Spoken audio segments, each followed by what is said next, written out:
Hi everyone, welcome to a class in a chapter on human physiology, and that is digestion and absorption. So what is nutrition? That is food being taken in, taken apart and taken up. Now for all the activities for the cells, tissues, organs and the organism as a whole, there is requirement of continuous supply of chemical energy, and this supply of chemical energy, so that ATPs are generated, for that we require food, which is the fuel for the body. So the animal requires to ingest and digest the nutrients to carry out all the cellular activities. So let us begin with our topic on digestion and absorption. And in this class today we would be studying about the structure of alimentary canal, in which we would discuss the tongue, the taste papillae on it, structure of tooth, dental formula, pharynx and the tissue structure present in the alimentary canal. So first of all, beginning with digestion, as we said that digestion is process of conversion of complex food substances into simpler forms which can be easily absorbed into our circulatory system. So this process of digestion is like reverse assembly. Like in case of biomolecules, we had seen simple micromolecules combining to form macromolecules. There was formation of bonds formed between by the process of dehydration or condensation. But here during digestion there would be the reverse taking place. That means we are taking various macromolecules which have to be broken down to the micromolecular level or simpler level, so that the absorption becomes possible. Now before we discuss the physiology of digestion, first of all the nutrients that we take through our diet, those nutrients are what? They are substances used by an organism and they are necessary for survival, growth and reproduction.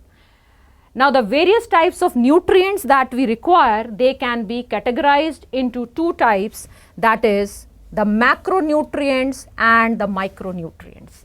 The macronutrients are also called the proximate principles of the food, and these are required in larger quantity. That means they will be making the major bulk of our food, and in these macronutrients we include the carbohydrates, lipids and the proteins.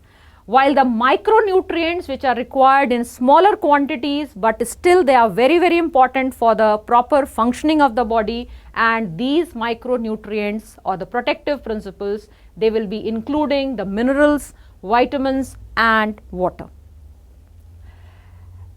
Now these nutrients require to be converted into absorbable form, and for that we have the alimentary canal or the GIT, that is gastrointestinal tract. So here we have the human GIT along with the associated glands. So we can label here some of the important parts, like here starting with the mouth cavity or the buccal cavity.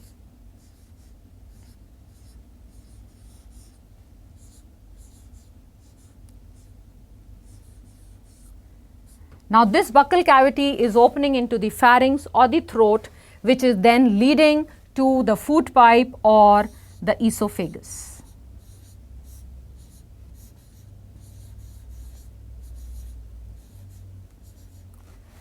Then esophagus opens into stomach.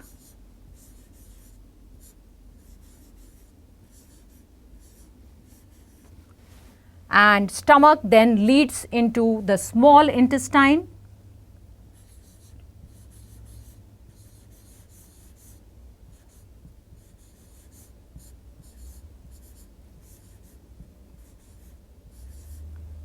And small intestine opens into large intestine.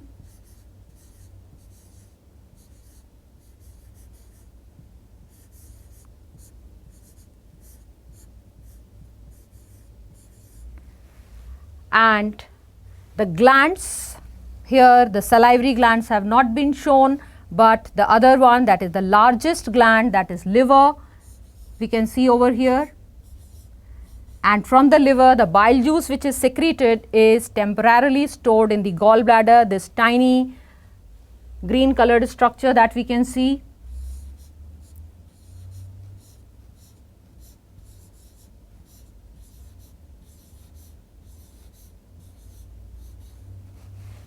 and one more very important gland, that is the pancreas.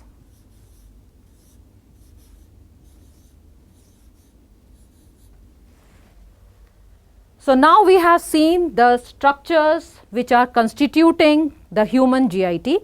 Now each of this part we will be taking one by one. So let us first of all begin with the structures associated with the buccal cavity.